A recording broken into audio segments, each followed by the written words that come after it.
Over the past couple of weeks, Mark Carney's been at the United Nations in New York, Washington, D.C., and in London, and Liberals that I've spoken with believe these trips have been successful for the Prime Minister as he continues to try and set the table to meet his goals of diversifying away from the U.S., but still trying to find a trade deal with the Americans.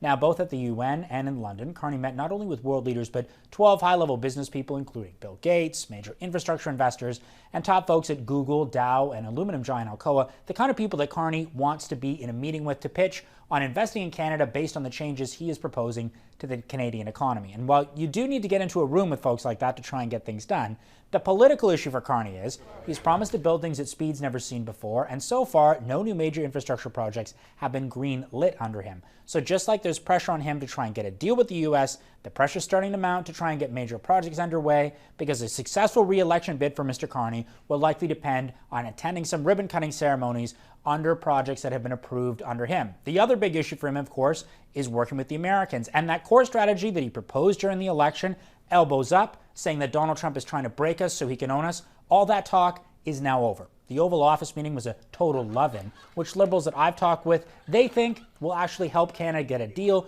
But regardless of how chummy the Prime Minister and the Presidents are, results are required.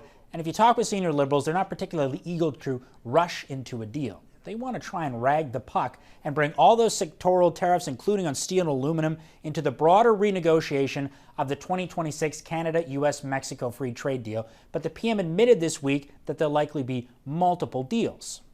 There's going to be, in my view, some bilateral deals, there already are, alongside USMCA. It's not an either or necessarily. Some business and labor leaders I've spoken with have called into question Carney's negotiating tactics, even by a politician's standard. Carney is an extremely confident person, and he hasn't reached out to business leaders in the same way that Justin Trudeau did to put on a full-court press with the Americans.